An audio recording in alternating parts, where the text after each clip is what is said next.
Doesn't this make a change? I've come out for a camp today, and you know what? I honestly can't remember the last time that I came out camping and didn't get soaked wet through. So yeah, I might be a little bit colder than normal due to the fact that there's 15 inches of snow up on the top, but you know what? It beats being wet. I cannot stand being wet.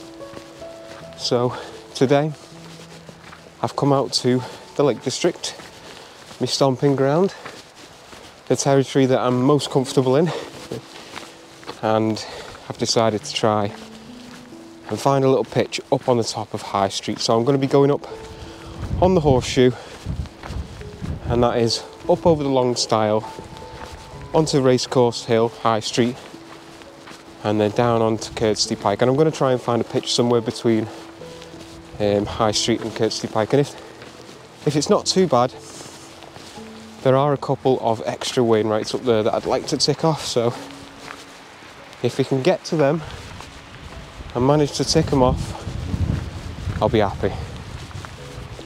But you know what? I'm already happy. I'm out, I'm dry, and I'm having a good time.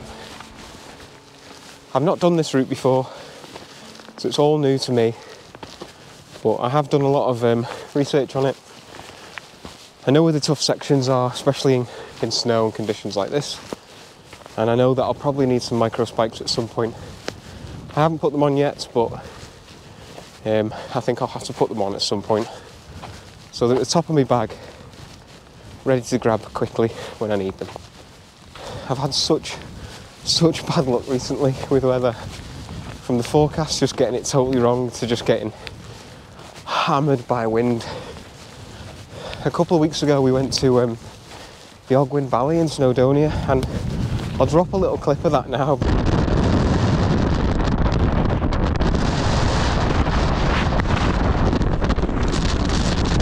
Because it's it was something else. We was going to try and pitch in that, and going off what other people was suffering through that weekend, I'm kind of glad that we didn't. Speaking of wind, here it comes. I've just come up over a crest and it's made an appearance. But yeah, Ogwen Valley and that wind, I'm kind of glad we didn't pitch the tent, because I'd have probably been looking about £600-700 lighter right now.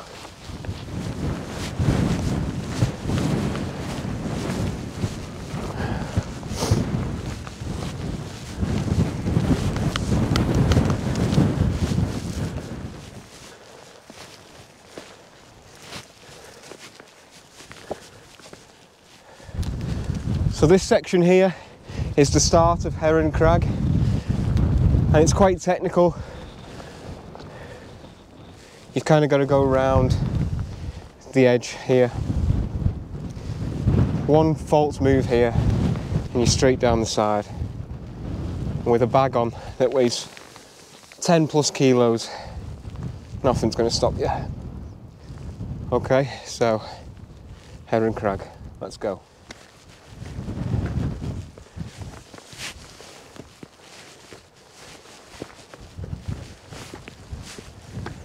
And you can see just how steep it drops off there to the left.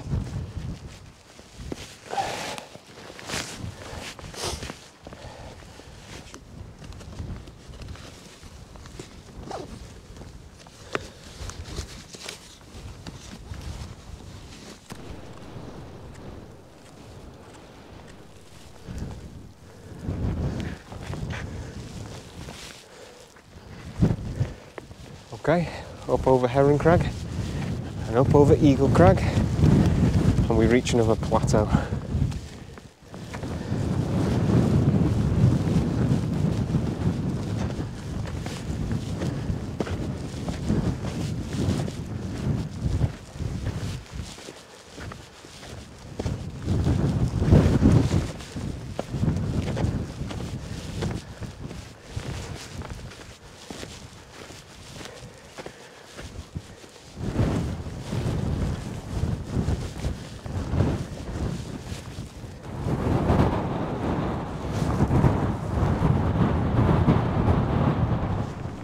Behind me is called Rough Crag.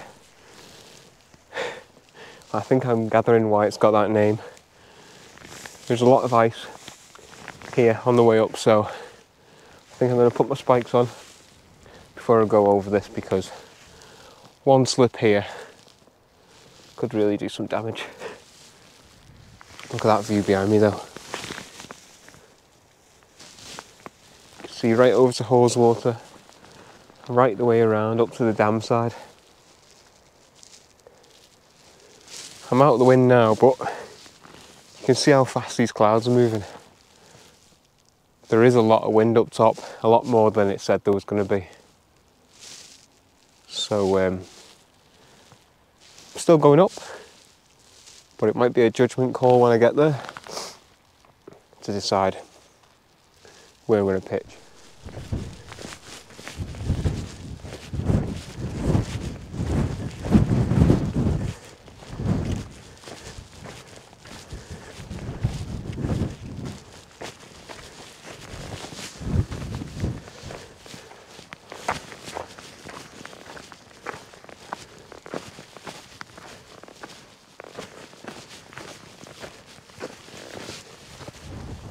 So that is Bleewater Tarn down there, famous for being the deepest tarn in the Lake District. Just look at that view. And over in the distance, I don't know if you can see it, just there is Smallwater Tarn. And then back down the valley to Haweswater.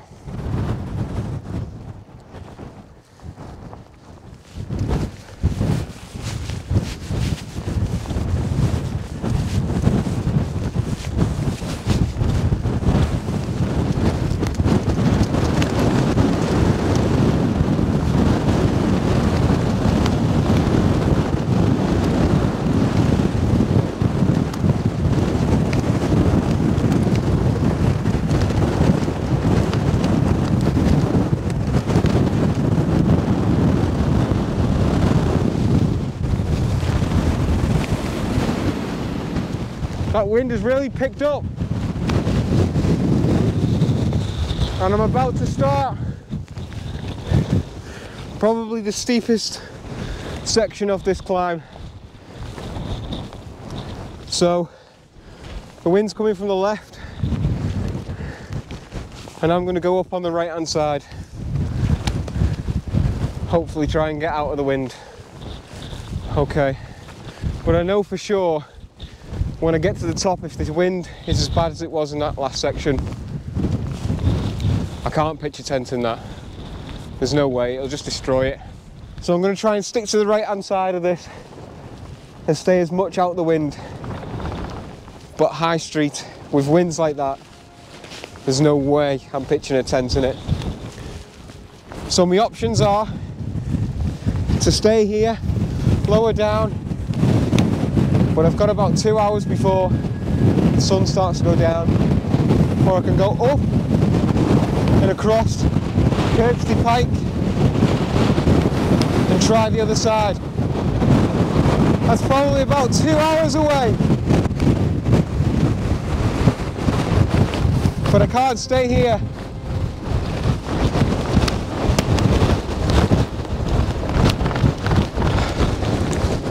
I think the wind always finds me. Always finds me. That was a bit testing.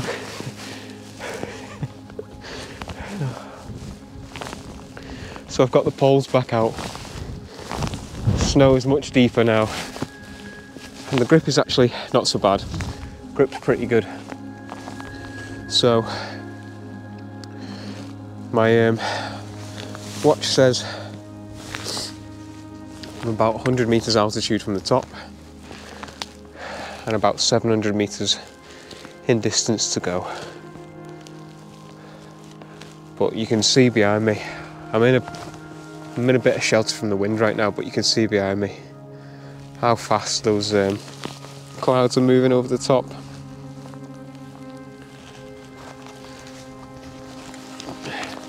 So I know that wind up at the top isn't going to be great.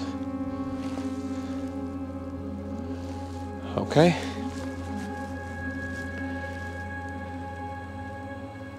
I guess I carry on into the madness.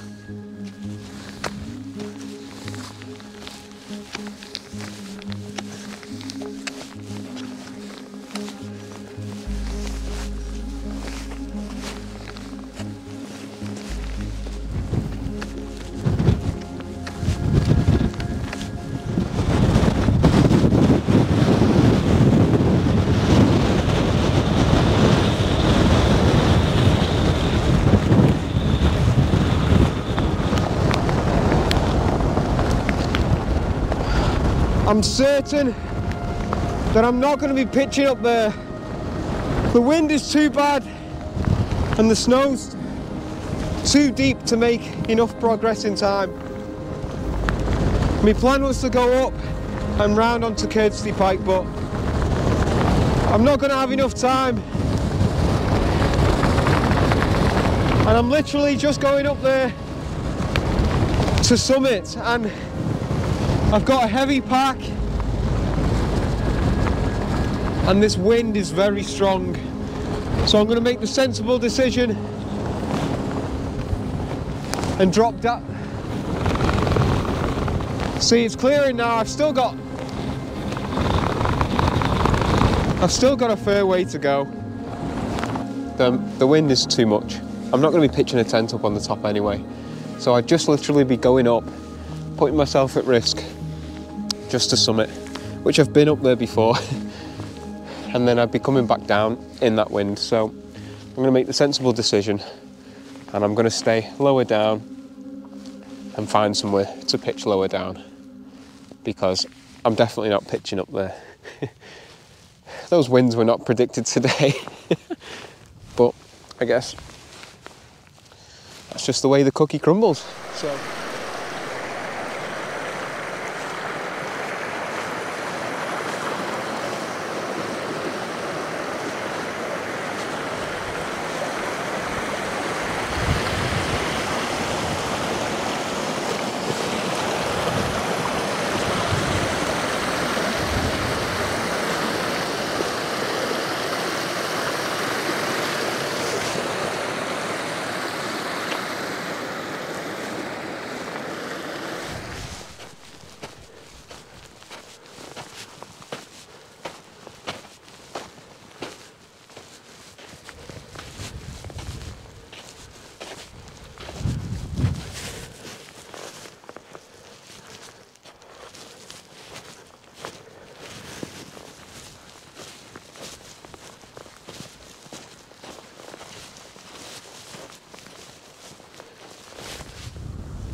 So the plan to go up onto High Street obviously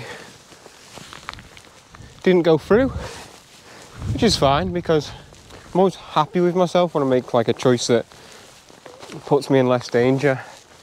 It's very easy to just say, yeah, let's push on, let's get up to the top, but sometimes it's best to change the course of direction, change your decision about what you're going to do, because it might result in a much more comfortable night. It'll definitely be a lot safer. And so I changed course of direction. Now I'm coming a little bit further across. Just enjoying walking, really. The route is pretty nice, so I'm kind of just enjoying it. and having a look around. It's not really an area that I've been to much before, so I'm just enjoying walking around really. I'm heading in the direction of Small Tarn, or Smallwater Tarn, so I think that's probably where I'll end up, but at the minute I'm just enjoying having a look around, seeing all this like incredible landscape of the rocks there. It's awesome. So I'll just keep going. I've still got enough light to pitch in time in the light, so I'm not worried. Maybe I should be.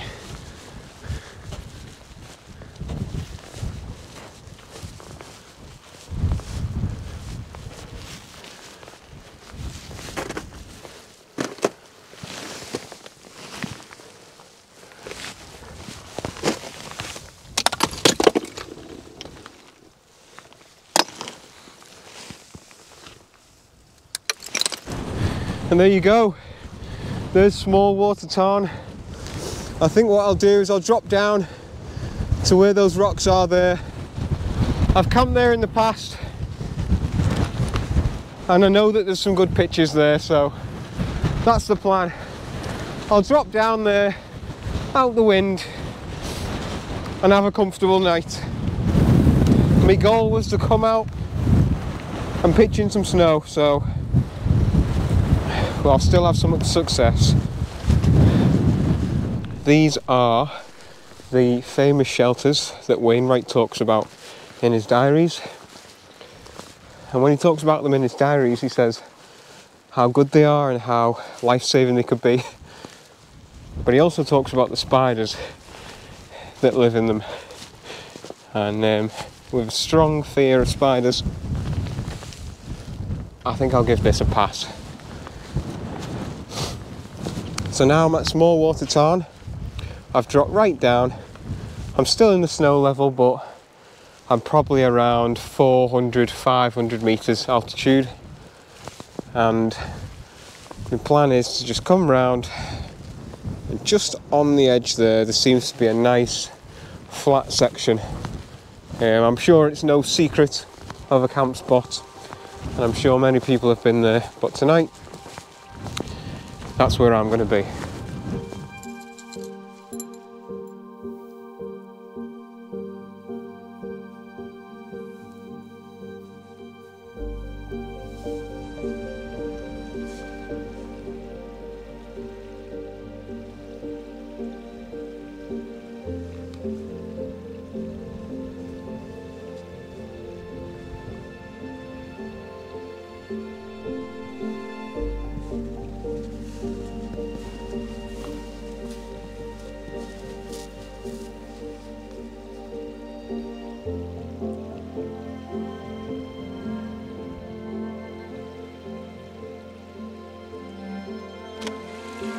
Well, that's my tent pitched. What do you think of that one? I threw everything inside, just out the way. And I think the first thing I'm going to do is get into some warm clothes, fill up on all my water so I've got all that sorted. And then I think I'm going to have a hot drink. But look at this. Look at this view.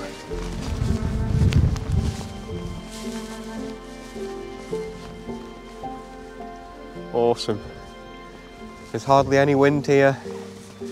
Just in front of me here on the water is nice and flat, calm, so this is obviously a pocket at the minute where the wind's not hitting. You gotta love a red Hilleberg in the snow. It looks awesome. This is where the red comes into its own.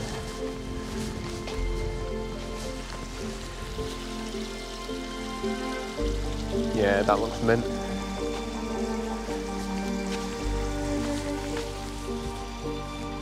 Sweet. Alright, let's get some warm clothes on. Let's get a hot drink. Let's have a minute, eh? Let's just have a minute.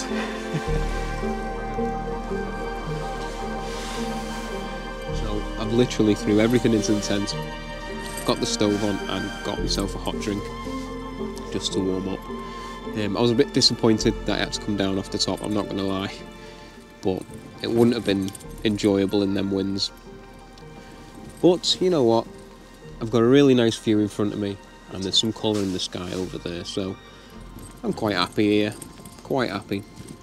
I brought quite a bit of food with me today because on these long winter nights I like to pass the time by cooking and staying warm. Plenty of gas with me, so why not? I like cooking when I'm at home, so what I'm going to do is sort everything out, enjoy this last little bit of light before we do get the sunset and going down, and yeah, settle in for a long 16 hours. Alright. So we're starting to lose the light in the distance over there. I'm pretty sure the sun's almost gone down. And I'm just enjoying these last little bits of daylight. This ridge behind me, if you look up here,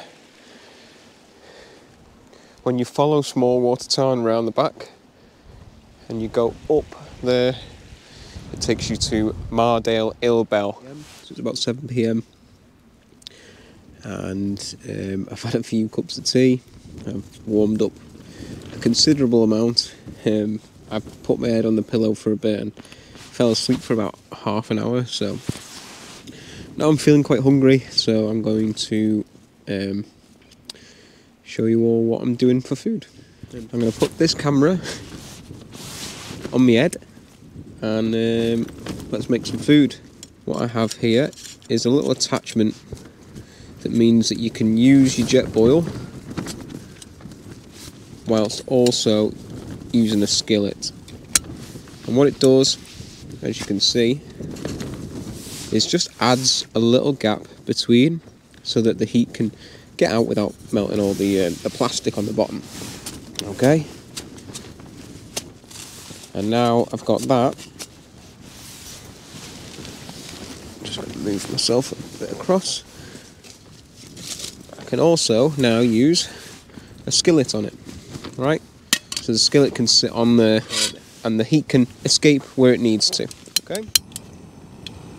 Just like the skillet can sit on top, like that. Just make sure that's balanced. Okay, so today, sausages, we've got chorizo and smoked sausage. And with that, some rice.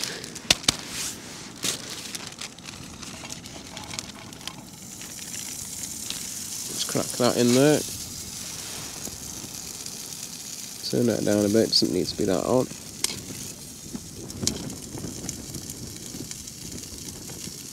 So this skillet is the Cedar Summit Alpha, and it's 8 inches and it's really, really light. Absolutely love this pan, and it folds down. The handle actually folds back on itself, which means that it's super like packable.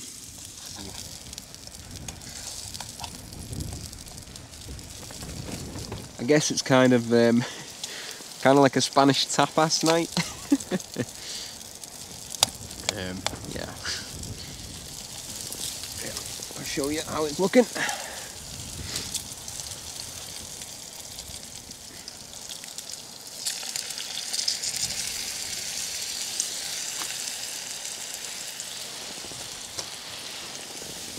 It is getting smoky in here. I'm just going to open this vent and let some of that go out.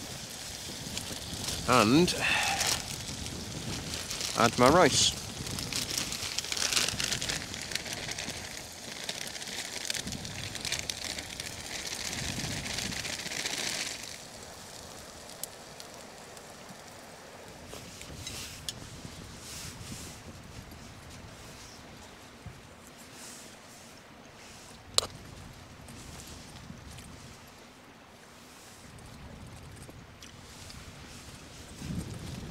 That chorizo is spicy, but really good.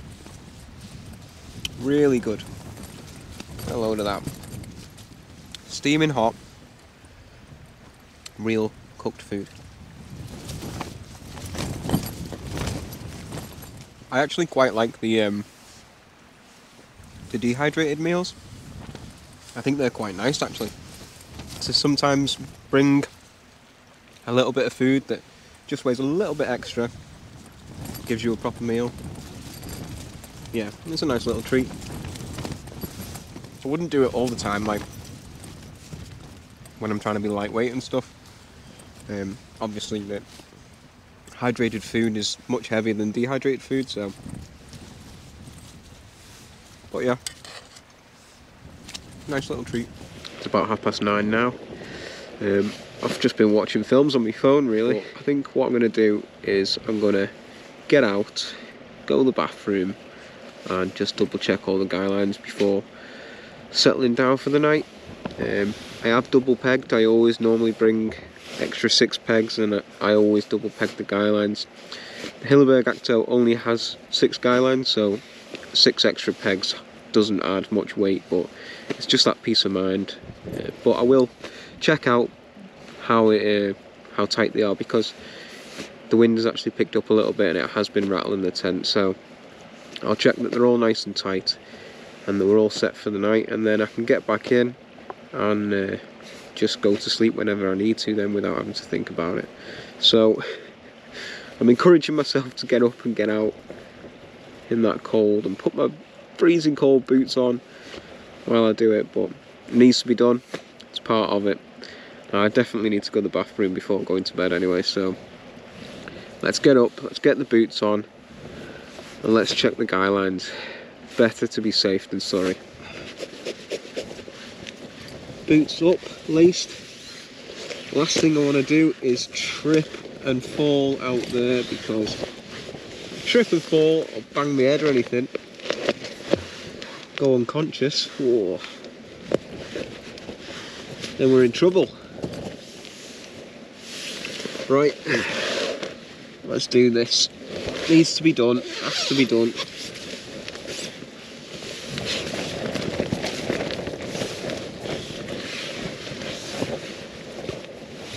Must be done.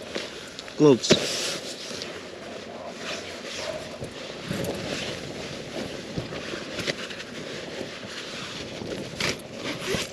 Let's go.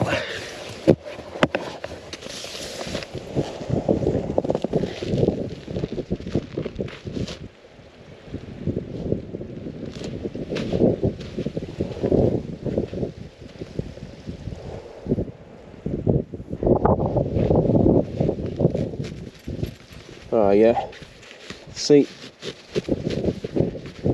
definitely worth checking, because that first one had come loose. That's okay.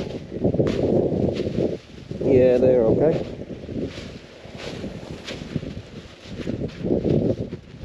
Yeah, that's in pretty solid.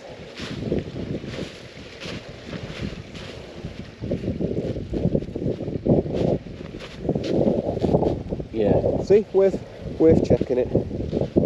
And sometimes with silicone nylon, when they go cold or when they get a little bit damp, they do actually become a little bit flexible. And yeah, just that little bit of flexible needs to be tightened up every so often. Yeah. Right, let's get to the bathroom. Let's get back in. Wow. Just the light off my head torch glistening off all the little bits of ice. It's time to go to sleep. It's about 10:30 now. Sun's due to come up about 8 o'clock. I'm not going to get a sunrise just because I'm in a bit of a bowl, so whatever light I do get in the morning, I'll hang around to enjoy that. And then I'll be straight off down to the car. Okay. Time to get some sleep. Catch up with you in the morning. Well, not much of a sunrise, but I wasn't really expecting one here where I am. But you know what? The wind's pretty much almost gone. And there's not really low-lying clouds, so yeah, still wake up with a brilliant view like that.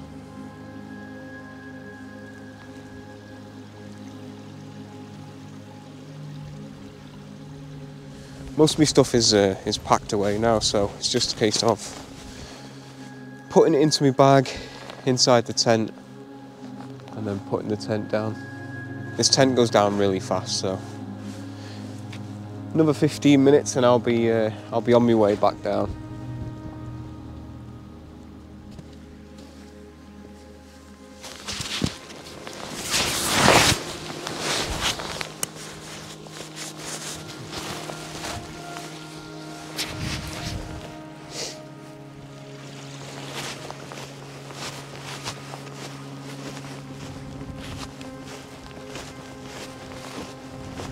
I'm going to be following the beck that runs from Small Water Tarn down to Haweswater. Pretty soon I'm going to get the poles out because it's quite slippy going down here. It has rocks to cross, but I can see from here that the rocks are all frozen over, so a little bit more stability could save me from getting very cold very quick.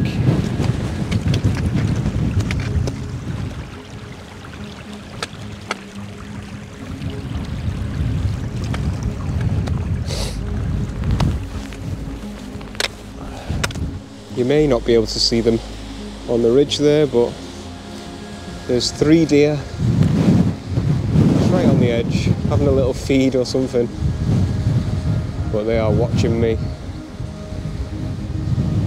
It was only because I heard some birds or something making some sound over there that I looked up, and those 3 characters are just staring me down.